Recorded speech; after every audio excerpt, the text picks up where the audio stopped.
The words came out broken, barely a whisper in the darkness. "Please don't hit me." Victor Constantine froze, his hand hovering over the lamp switch. He'd been about to turn it on, unable to sleep, planning to go down to his office and review the shipping manifests that had been bothering him all evening. But those 4 words, spoken in a voice thick with sleep and terror, stopped him cold. His wife of exactly 3 weeks, was still asleep. Her eyes were closed, her breathing steady but shallow. She was dreaming. And in that dream, someone was hurting her. "Please," she whimpered again, her body curling into itself beneath the silk sheets. "I'll be good. I promise I'll be good." Something Victor had never felt before cracked open inside his chest. He was a man who'd built an empire on fear. He'd ordered executions over breakfast. He'd broken men twice his size without blinking. He'd inherited his father's organization at 23 and expanded it into something that made even the old families nervous. People crossed the street when they saw him coming. Grown men stuttered when he asked them simple questions. But watching his wife, this gentle woman he'd married in what was supposed to be a simple business arrangement, flinch away from invisible blows in her sleep, he felt something he didn't have a name for. Something that made his hands shake and his jaw clench so hard his teeth ached. Elena whispered something else, too quiet for him to hear, and a tear slipped from beneath her closed eyelid. Victor pulled his hand back from the lamp, moving with the careful silence he'd learned in his youth. When being quiet meant survival, he dressed in the dark. Jeans, a black shirt, his shoulder holster with the Glock he'd carried since he was 19. Then he walked out of the bedroom, closing the door with a soft click that sounded like a promise. The house was silent at 4 a.m. Their house, though Elena still called it your house when she spoke to him, as if she were just a guest in these sprawling rooms with their marble floors and crystal chandeliers. As if she hadn't become the most important thing in his world, without either of them planning it. He took the stairs down to the first floor, then kept going, descending into the basement levels where he kept his real office. Not the decorative one upstairs with its leather furniture and expensive art. The one down here, where the walls were soundproofed and the computers held encrypted files that could topple governments. His head of security, Marcus, looked up in surprise when Victor entered the operations center. "Boss, it's 4 a.m. "I need everything," Victor said flatly. "Elena's ex-husband, Bradley Morrison. I want his entire life story on my desk in 3 hours. Marcus's expression shifted from surprised to carefully neutral. He was good at his job, which meant he was good at not asking questions. "We did a basic background check before the wedding, as per protocol." "That was basic," Victor said, and his voice was quiet in a way that made Marcus sit up straighter. "I want police reports, hospital records, witness statements, sealed court documents. I want his parking tickets and his credit score, and every woman he's ever dated. I want to know what he eats for breakfast and where he buys his shoes. I want to know everything." Understood. Marcus was already typing, sending out encrypted messages to their network of lawyers, hackers, and information brokers. "Can I ask what brought this on?" Victor was silent for a long moment, seeing Elena's face in his mind. That tear tracking down her cheek. The way she'd curled into herself like she was trying to become small, invisible, safe. "My wife had a nightmare," he said finally. "I'm going to make sure she never has another one." 3 hours later, Victor sat alone in his office reading. With each police report marked "no charges filed," and each hospital record documenting accidental injuries, the cold fury in his chest grew colder and sharper. Elena had been married to Bradley Morrison for 4 years. She'd filed for divorce 8 months ago.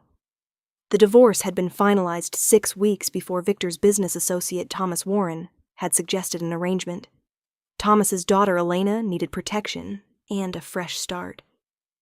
Victor needed a wife to satisfy his grandmother's endless nagging and present a softer image to some of their legitimate business partners. It was supposed to be simple. A business arrangement. A marriage on paper that would benefit both parties. But Victor hadn't counted on Elena walking into his study for their first meeting and looking at him with those wide green eyes, nervous, but determined. He hadn't counted on the way she listened when he talked. Really listened, asking thoughtful questions about his work, the legal parts at least. He hadn't counted on finding her in the kitchen at midnight, unable to sleep, and ending up talking with her until dawn about everything and nothing. He definitely hadn't counted on falling in love with her. The file in front of him told a story that made him want to burn the world down. Bradley Morrison, successful investment banker, pillar of the community, volunteer youth soccer coach, and behind closed doors, a man who'd put his wife in the emergency room 7 times with accidents that the doctors had clearly stopped believing by visit number 3. There were photos. Victor made himself look at each one, committing them to memory. Elena's arm in a cast. Elena's eye swollen shut. Elena's smile in an earlier photo, from before the marriage, bright and genuine. Elena's smile in a later photo, at some charity function, thin and brittle as glass. There were witness statements from neighbors who'd heard shouting but never called the police. There were therapist notes from court-mandated marriage counseling that documented Morrison's anger management issues and Elena's tendency to be provocative. Victor's hands clenched on the pages, crinkling the paper. There was a police report from 2 years ago when Elena had finally called for help. She'd had 3 broken ribs and a concussion. Bradley had cried, told the officers it was a misunderstanding, said she'd fallen down the stairs and he'd been trying to catch her, said she was emotional, unstable, that she'd been drinking.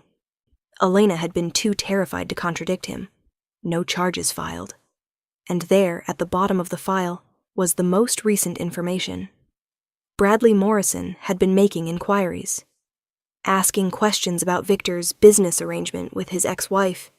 He'd been seen at a bar 3 nights ago, drunk and belligerent, telling anyone who would listen that no Mafia thug was going to keep him from what was his. Victor closed the file and sat in the darkness of his office. He thought about Elena upstairs, probably awake by now, probably wondering where he'd gone. She never asked him about his absences. She never demanded explanations or threw tantrums or made scenes. She was accommodating and polite and sweet, and that politeness, he was beginning to understand, was armor, protection she'd learned to wear to survive. He picked up his phone and made a call. "Alexei," he said when his cousin answered. "I need you to arrange a meeting. Bradley Morrison. Today. Make it clear that attendance is not optional." There was a pause on the other end. "Should I tell him what it's about?" "Tell him," Victor said softly, "that we need to discuss his ex-wife." When Victor returned to the bedroom, Elena was awake, sitting at the window seat in her nightgown, watching the sunrise paint the sky pink and gold. She looked over when he entered, and her smile was automatic, practiced. "Good morning," she said. "I didn't hear you get up." "I had some work to handle." He studied her face, looking for signs of her nightmare, but she'd tucked it away somewhere deep. "Did you sleep well?" Something flickered across her expression, there and gone. "Fine. Thank you. Elena." He crossed to her, and she tensed almost imperceptibly. It killed him, that tiny flinch she couldn't quite hide. "You were having a nightmare last night." Her face went carefully blank. "Was I? I don't remember. I'm sorry if I disturbed you." "Don't," he said more sharply than he intended. He softened his voice with effort. "Don't apologize. And don't lie to me. Please." She looked down at her hands, folded in her lap. "It was nothing. Just a bad dream. Everyone has them. You were begging someone not to hit you." The color drained from her face. For a moment, she didn't breathe. Then she stood up quickly, wrapping her arms around herself. "I should get dressed. I'm sure you have meetings." "Elena." He caught her hand, gently, giving her every chance to pull away. She didn't. But she didn't look at him either. "I know about Bradley." She went very, very still. "What do you know?" "Everything." He waited until she finally met his eyes. "The hospitals. The police reports. All of it." Shame flooded her expression, and she tried to pull her hand away. "I see. I suppose your people did their research. I understand if you want to. If this changes things. The arrangement we made. Changes things? He stared at her. Elena, what? I should have told you, she said quickly, her words tumbling over each other. Before the wedding. I know damaged goods aren't exactly what you signed up for. I understand if you want to end the marriage. I won't make trouble. My father was insistent that this was mutually beneficial, but I understand if... Stop. He cupped her face in his hands, forcing her to look at him. Listen to me very carefully. The only thing that has changed is that I now understand why you sometimes look at me like you're waiting for me to hurt you. And knowing that makes me want to burn down the world for you. Do you understand? She blinked, confusion replacing the shame. You're not angry? Oh, I'm furious, he said softly, but not at you. Never at you. But I stayed, she whispered. For 4 years I stayed with him. Everyone always asks why didn't I leave sooner, and I don't have a good answer. I kept thinking it would get better. That if I was just better, if I could just figure out what set him off. Elena, nothing you did caused what he did to you. Nothing. She laughed, but it was a broken sound. You don't understand. I provoked him sometimes. I'd argue when I should have kept quiet. I'd forget things he asked me to do. I wasn't good at being what he needed. He needed professional help, and possibly prison, Victor said flatly. What he did not need was a wife to abuse. And what you need to understand is that none of it, not one single second of it, was your fault. Tears spilled over, tracking down her cheeks. Why are you being so nice about this? Nice? He almost laughed. Elena, I'm many things, but nice isn't one of them. What I am is yours. That's what marriage means to me, even if it started as an arrangement. You're mine, and I protect what's mine. Always. You don't have to. I know I don't have to. I want to. He brushed away her tears with his thumbs. And I'm going to make you a promise right now. You will never have another nightmare like the one you had last night. Never. Because the man who caused them is never going to hurt you again. Victor, what are you planning? Nothing for you to worry about. He kissed her forehead, letting his lips linger against her skin. Trust me. She looked at him for a long moment, searching his face. Whatever she saw there made her shoulders relax slightly. I'm starting to, she admitted quietly. Good. That's good. He stepped back reluctantly. I have a meeting this afternoon. Business. But tonight I want to take you to dinner. Somewhere fancy. Will you let me do that? You don't have to take me out, she said automatically. I know you're busy. Elena. He waited until she met his eyes. I want to take my wife to dinner. Say yes.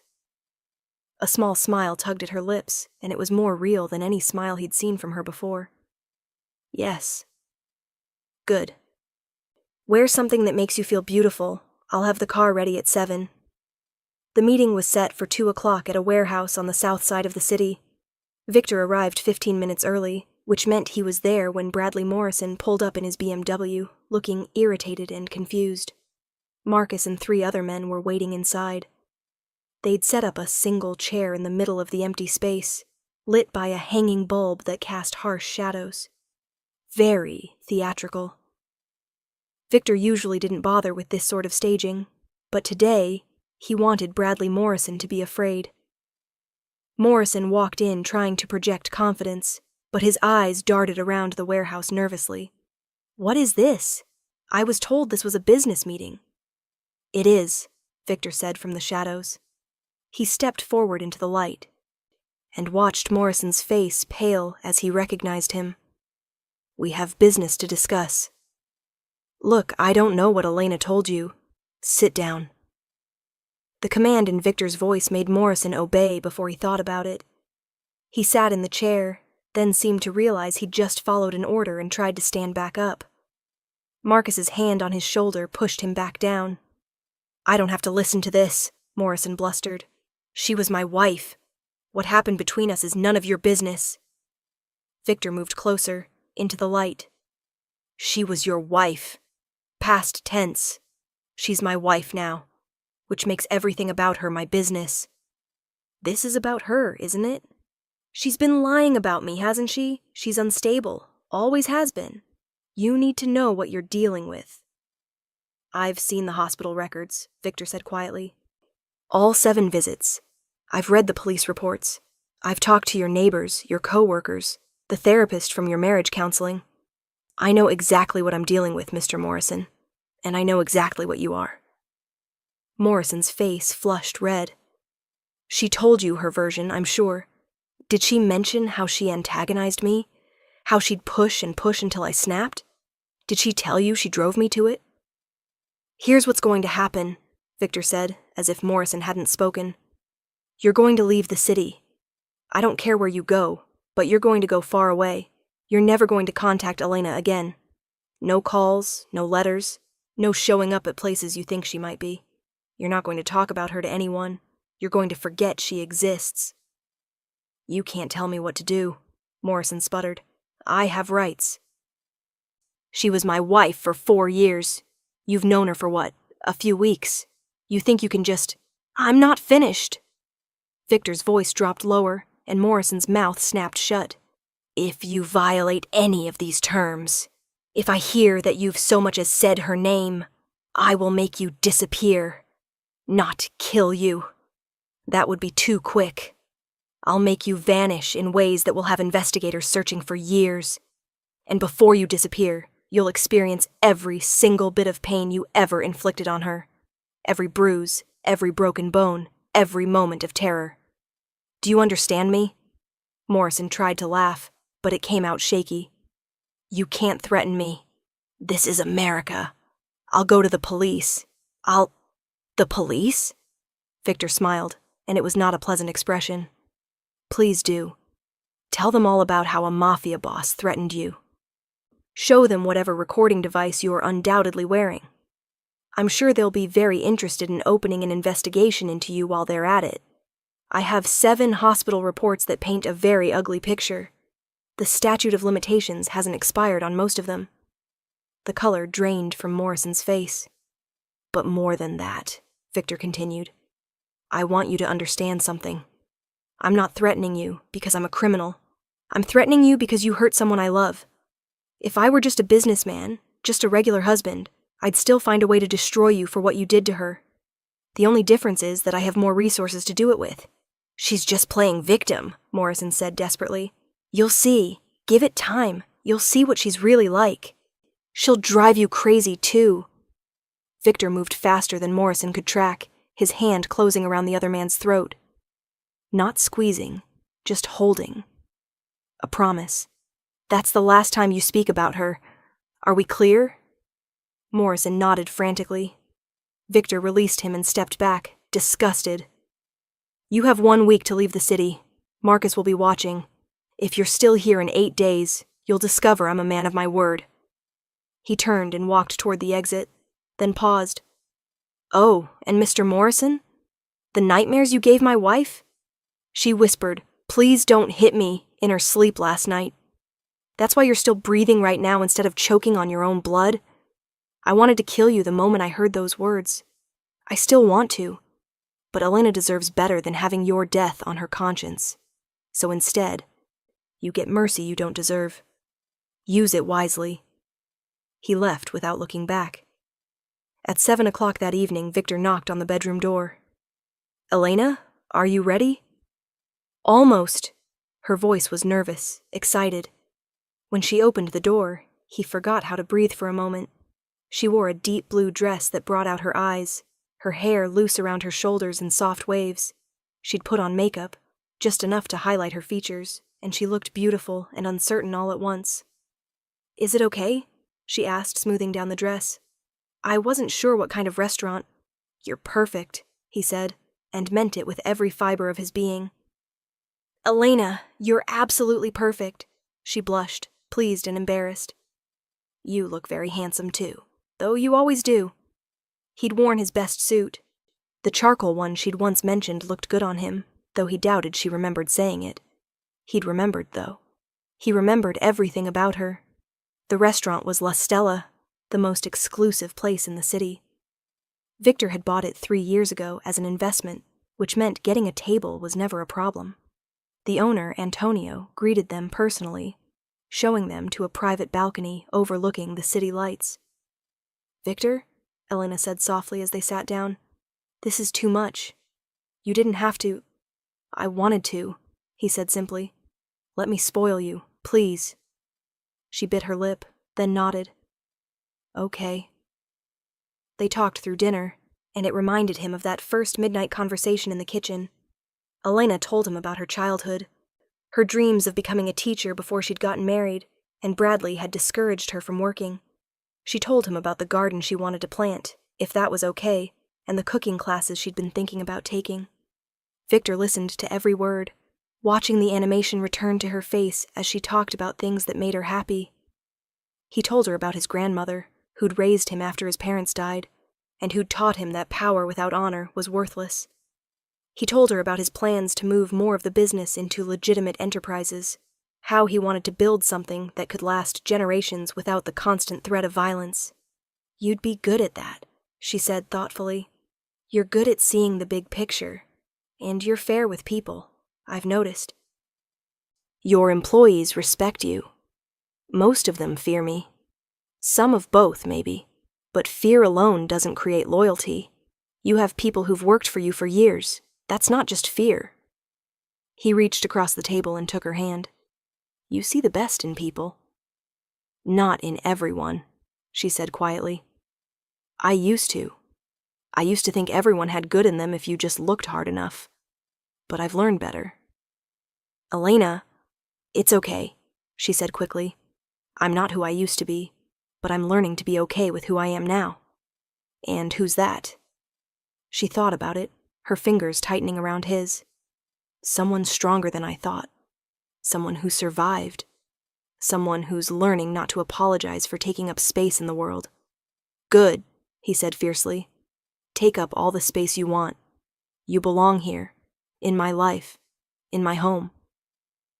You're not a guest or an arrangement or a convenience. You're my wife, and I—" He stopped himself, unsure if she was ready to hear what he wanted to say. "You what?" she prompted softly.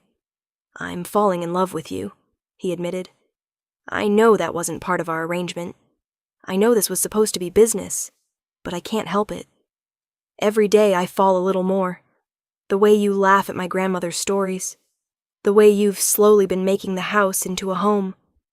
The way you're kind to everyone, even Marcus, who terrifies most people.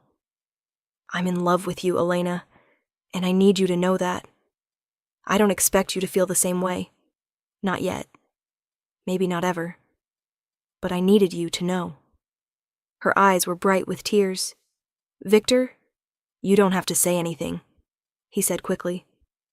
"I just wanted you to know, whatever happens, whatever you decide about us, I want you to know that you're loved, you're safe, and you're cherished." She was quiet for a long moment, looking at their joined hands. When she spoke, her voice was barely above a whisper. "I was so scared when my father first suggested this arrangement. I thought I was trading one controlling man for another. I thought marriage, any marriage, meant losing myself, meant being small and quiet, and always, always afraid." She looked up at him, and her eyes were fierce. "But you've never made me feel small. You ask my opinion. You listen when I talk. You made sure I had my own bank account and my own credit card, and told me I could spend whatever I wanted. You've never once raised your voice at me, even when I broke your grandmother's favorite vase last week. That was an accident. I know. You know. But Bradley would have—" She trailed off, then shook her head. "It doesn't matter. What matters is that you're not him. You're nothing like him. And I think I'm falling in love with you too. I didn't think I'd ever be able to love anyone again. I didn't think I had it in me. But you make me feel safe enough to try." Victor stood up and pulled her to her feet, right there on the balcony with the city spread out below them. He cupped her face in his hands and kissed her, soft and careful, like she was something precious. She made a small sound and kissed him back, her arms winding around his neck. When they finally broke apart, both of them were breathing hard. "Elena Constantine," he said, and she smiled at the sound of her new name. "I'm going to spend the rest of my life making sure you feel safe. I'm going to give you everything you ever dreamed of. I'm going to love you so well that you forget what it was like to be afraid." "I'm holding you to that," she whispered. "Good. Hold me to all of it. Expect everything from me. Demand everything. You deserve it all." They stayed on the balcony for a long time, holding each other as the city lights glittered below them. Eventually, Victor's phone buzzed with a message from Marcus. One word. Done. Bradley Morrison had left the city 3 hours ago, driving toward the Canadian border. He'd withdrawn all his money from his bank accounts and quit his job via email. By tomorrow, he'd be someone else's problem, far away from Elena. Victor deleted the message and pulled his wife closer. "Take me home," Elena said softly. "Our home." "Always," he promised. 2 months later, Victor came home from a meeting to find Elena in the kitchen, laughing at something his grandmother was saying. They'd been baking together, flour dusting the marble countertops, and something that smelled like cinnamon in the oven. "Victor." Elena's face lit up when she saw him, and she came over to kiss his cheek, leaving a small flower print on his expensive suit. She noticed and tried to brush it off, apologizing, but he caught her hand. "Leave it," he said. "I like it." His grandmother beamed at them. "You two are disgustingly happy. I love it." Elena blushed, but she was smiling. She'd been smiling more lately, real smiles that reached her eyes. She'd started her teaching certification courses. She'd planted her garden. She'd slowly been redecorating the house, making it softer, warmer, lived in. And she'd stopped having nightmares. Victor checked on her sometimes, late at night, watching her sleep. She didn't curl into herself anymore. She didn't flinch. She slept peacefully, deeply, safely. That night, as they lay in bed together, Elena traced patterns on his chest. "Thank you," she said quietly. "For what?" "For everything. For being patient with me. For making me feel safe. For—" she hesitated. "I know Bradley left the city right after you had that meeting with him. I know that wasn't a coincidence." Victor tensed slightly. "Elena." "I'm not asking for details," she said quickly. I want you to know that I'm grateful. I spent 4 years being afraid of him, and then 8 months after the divorce, constantly looking over my shoulder, waiting for him to show up. And then, suddenly, he was just gone. And I could breathe again. So thank you. Whatever you said to him, whatever you did, thank you." He pulled her closer, kissing the top of her head. "I'd do anything for you. Anything." "I know," she whispered. "That's why I love you." They were words she'd said before, but each time felt like a gift. Each time felt like watching someone who'd been lost find their way home. "I love you too," he said. "My fierce, brave, beautiful wife. I love you too." Outside, the city continued its endless movement, indifferent to the small, perfect moment happening in the bedroom of Victor Constantine's mansion. Indifferent to the way 2 people who'd been broken in different ways had found a way to heal each other.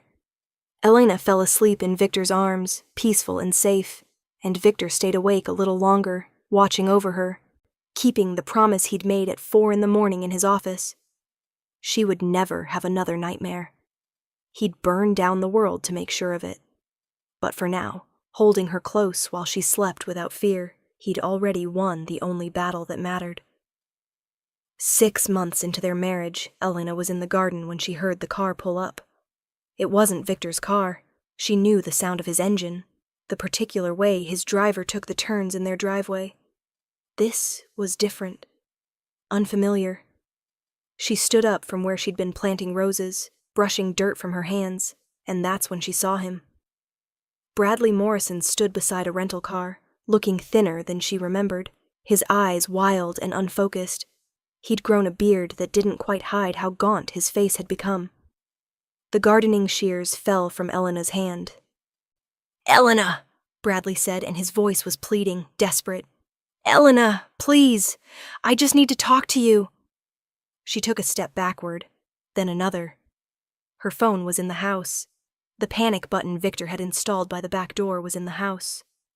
Marcus and the security team were somewhere on the property, but the garden was vast, and she was alone, and Bradley was walking toward her. "Stay away from me," she said, and her voice shook, but she forced the words out. "You need to leave. Now." "I can't," Bradley said, and he sounded broken. "Elena, I can't. I lost everything. My job, my apartment, my friends. Everyone thinks I'm a monster. I had to leave the country. Do you understand? I've been living in a motel in Manitoba for 6 months, and it's all because of him. Because of what he did to me." "You did this to yourself," Elena said, still backing away. "You hurt me for years, Bradley. Years. And now you're facing consequences. I made mistakes." His voice rose, taking on that edge she remembered too well. The edge that used to make her go very still and very quiet. "I know I did, but I loved you. I still love you. We could start over. We could go somewhere, just us, and start fresh. I've been in therapy, Elena. I've changed. No." The word came out strong, clear. "I don't love you. I never want to see you again. You need to leave before... Before what? Before your mobster husband has me killed?" Bradley laughed, and it was an ugly sound. "I'm already dead, Elena. Don't you see that? He destroyed my life. The least you can do is talk to me. 5 minutes.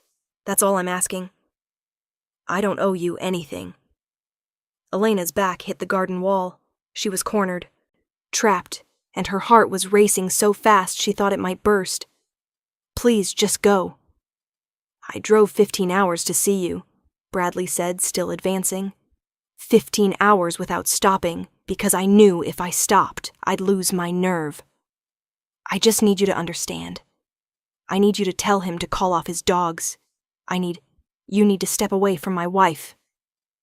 Victor's voice cut through the air like a blade. He stood at the garden entrance, Marcus and 2 other men flanking him. He wasn't armed, at least not visibly, but he didn't need to be. The look on his face was murderous. Bradley spun around, and for a moment nobody moved. "Mr. Morrison," Victor said, walking forward slowly, deliberately. "I believe I was very clear about the terms of our arrangement." "You ruined my life," Bradley spat. "You had no right. I had every right." Victor's voice was soft, deadly. "You put your hands on her. You terrorized her. You broke her bones and her spirit, and you made her afraid to exist in the world. What I did to you was mercy." "Mercy?" Bradley's laugh was bitter. "You call destroying everything I built mercy?" "You're still breathing," Victor said flatly. "Yes, I call that mercy." Elena watched them face each other, these 2 men who'd both shaped her life in such different ways. Bradley, who'd made her small and afraid. Victor, who'd made her feel safe enough to grow again.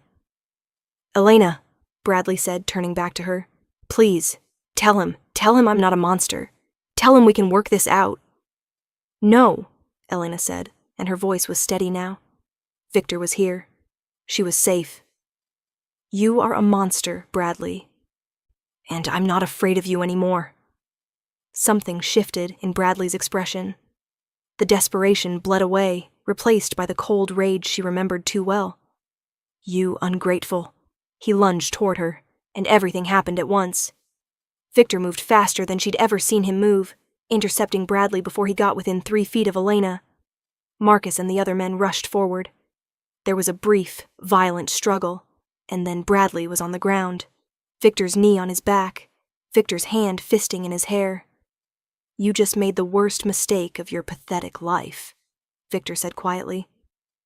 Elena stood frozen against the wall, shaking, watching as Marcus zip-tied Bradley's hands behind his back. The other men were on their phones, presumably calling the police. Victor looked up at her, his expression shifting from rage to concern in an instant. "Elena, are you hurt?" She shook her head mutely. "Did he touch you?" "No," she managed. "You got here in time." Victor said something sharp in Russian to Marcus, then stood up and came to her, leaving Bradley face down in the dirt. He cupped her face gently, searching her eyes. "You're shaking." "I'm okay," she said. "I'm okay. How did you know?" "The security system alerted when an unknown vehicle entered the property. I was in a meeting downtown. I broke every traffic law getting here." His thumb stroked her cheek. "I'm sorry. I'm so sorry. He should never have been able to get this close to you." "It's not your fault." She grabbed his shirt, holding on. "Victor, it's not your fault." Behind them, Bradley was shouting something, his words slurred and incoherent. Victor didn't even look at him. He kept his eyes on Elena, his hands gentle on her face. "The police are on their way," Marcus said. "Trespassing, violating the restraining order, attempted assault. He'll be locked up for a while." "Good," Victor said coldly. Then, softer to Elena, "Do you want to go inside? You don't have to be here for this." She looked past him at Bradley, still on the ground, still raging at the injustice of it all, still convinced he was the victim. And she realized something. She wasn't afraid anymore. She was angry. "No," she said. "I want to stay. I want him to see that he doesn't have power over me anymore." Pride flickered across Victor's face. "Okay, then we stay." They stood together, Victor's arm around her waist, until the police arrived. Elena gave her statement clearly, without shaking, describing how Bradley had shown up uninvited, how he'd cornered her, how he'd tried to attack her when she refused to speak with him. The officers looked at Bradley with open disgust. Apparently, his record had preceded him. "Ma'am," one of the officers said to Elena, "we're going to make sure he stays locked up this time. The prosecutor will want to talk to you, but with the violation of the restraining order and the attempted assault, plus his previous history, he's looking at serious time." "Thank you," Elena said. She watched as they loaded Bradley into the back of the police car. He was still shouting, still insisting this was all a misunderstanding, that Elena was lying, that Victor had orchestrated everything. Nobody was listening anymore. As the police cars pulled away, Elena felt something inside her unclench. Some knot of fear she'd been carrying for years, even during the months when Bradley had been gone, even during the nights when she'd slept peacefully in Victor's arms. She'd always been waiting for the other shoe to drop, for him to come back, for her past to catch up with her. Now he had, and she'd survived it. More than survived it. She'd stood her ground.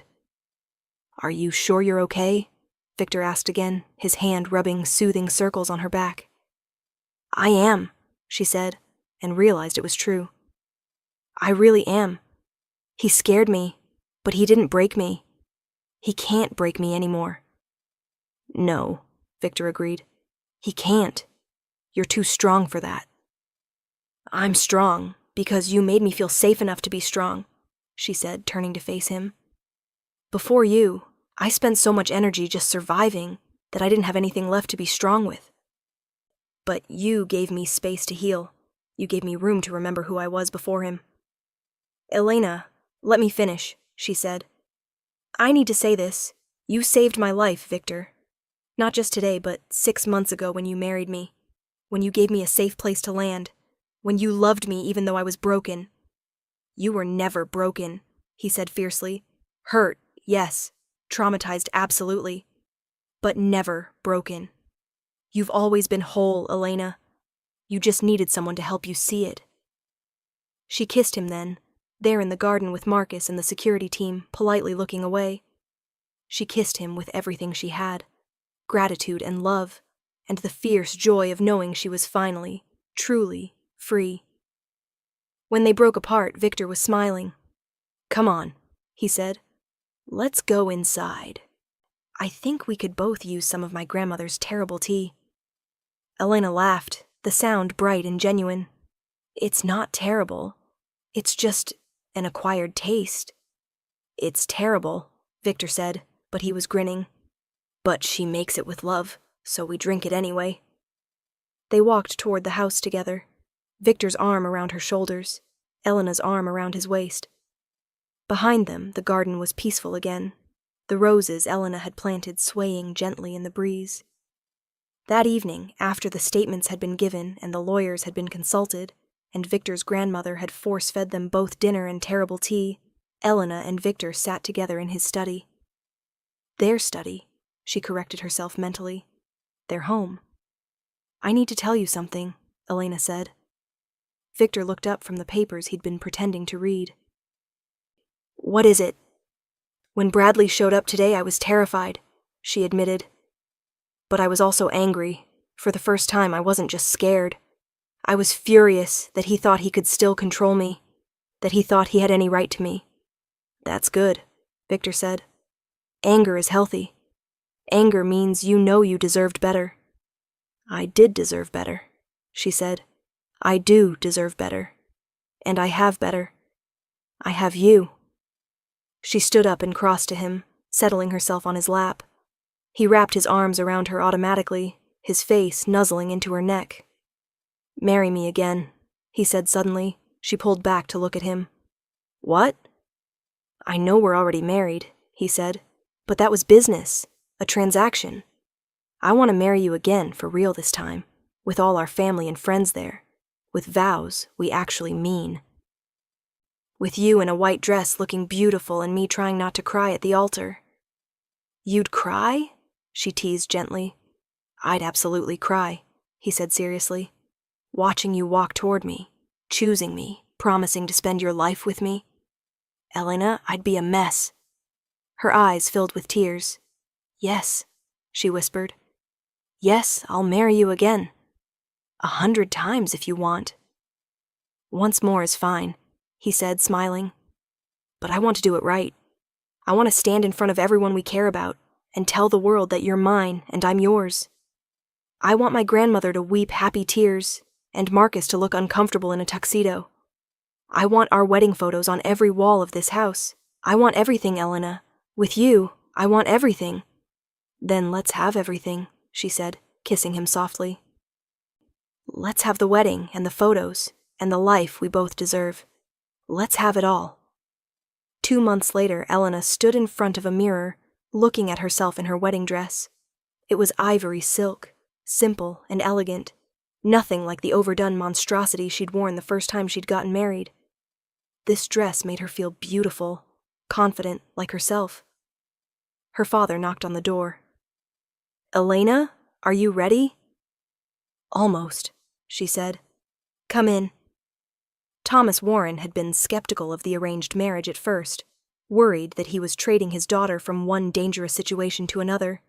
But he'd seen how Victor treated Elena, how she'd blossomed over the past 8 months, and his concerns had faded. You look beautiful, sweetheart, he said, his voice rough with emotion. Thanks, Dad. She turned to face him. Thank you for suggesting this arrangement. I know it was risky, but you gave me a chance at a new life. Victor gave you that, her father said. I just made the introduction. What he's done for you, how he's protected you and loved you, that's all him. And me, Elena said firmly. I did some of the work too. I chose to heal. I chose to trust him. I chose to love him back. Her father smiled. Yes, you did. And I'm proud of you for all of it. The ceremony was small, intimate, held in the garden Elena had planted and tended. Victor's grandmother was there, crying happy tears as predicted. Marcus was indeed uncomfortable in his tuxedo, standing as Victor's best man with a long-suffering expression. Elena's few close friends sat in the front row, beaming, and Victor stood at the altar looking at Elena like she was the only person in the world. When she reached him, when her father placed her hand in Victor's, she felt a completeness she'd never experienced before. Hi, Victor said softly. Hi, she said back, smiling. The officiant began the ceremony, but Elena barely heard the words. She was too focused on Victor's face, on the love and devotion written clearly in every line of it. When it came time for the vows, Victor spoke first. "Elena," he said, his voice carrying to every corner of the garden. "The first time we got married, I promised you protection and partnership. Today, I promise you everything else. I promise to love you on your good days and your bad days. I promise to hold you when you have nightmares and celebrate with you when you accomplish your dreams. I promise to be your safe place, always. I promise to choose you every single day for the rest of my life. You've made me a better man, and I'm going to spend the rest of our lives trying to deserve you." Elena's hands were shaking as she spoke her own vows. "Victor, you gave me back my life. You made me remember what it felt like to be loved without fear, to exist without terror, to take up space in the world. You've been patient with my healing and celebrated every step forward. You've protected me without making me feel weak, and loved me without asking me to be anything other than myself. I promise to love you with everything I am. I promise to be your partner in everything. I promise to build a life with you that's full of joy and laughter and safety. You're my home, Victor Constantine, and I choose you. Today and always." When the officiant pronounced them husband and wife, again, Victor pulled Elena close and kissed her like he'd been waiting his entire life to do it. The gathered guests cheered and applauded, but Elena barely heard them. She was too busy kissing her husband, her love, her future. Later, at the reception, Victor stood up to make a toast. The room fell silent as he looked at Elena, sitting beside him in her beautiful dress, her face glowing with happiness. "I'm not good at public speaking," Victor began, and several people laughed because everyone knew Victor Constantine could command a room without effort. "But I need to say something about my wife. 8 months ago, Elena walked into my life as part of a business arrangement. She was scared and hurt, and trying so hard to be brave. And I thought I was doing her a favor, giving her protection and a fresh start. But the truth is, she saved me. She took this house that was just a building and made it a home. She took my life that was just power and business and violence, and she gave it meaning. She showed me what it means to be loved, really loved, not for what I can do or who I am in the world, but just for being me. Elena, you're the best thing that ever happened to me, and I will spend the rest of my life being grateful that you chose me." He raised his glass. "To my wife, my partner, my everything." "To Elena," the guests chorused, raising their own glasses. Elena stood up and kissed him, not caring that everyone was watching, and the room erupted in applause again. That night, as they lay in bed in the house that was truly theirs now, Elena traced patterns on Victor's chest like she'd done 100 times before. "Happy?" Victor asked. "So happy," Elena said. "I didn't think I could ever be this happy. There were years when I thought happiness was just something that happened to other people. But here I am." "Here you are," Victor agreed, pulling her closer. "And here you'll stay. Always." "Always," Elena echoed. She fell asleep in his arms, peaceful and safe, with no nightmares chasing her into the darkness. And Victor stayed awake for a while, watching over her, keeping the promise he'd made at 4 a.m. 8 months ago. She would never be afraid again. He'd made sure of it. And together, they'd built something neither of them had expected, but both of them deserved. A love story that had started as a business arrangement and had become the greatest adventure of their lives.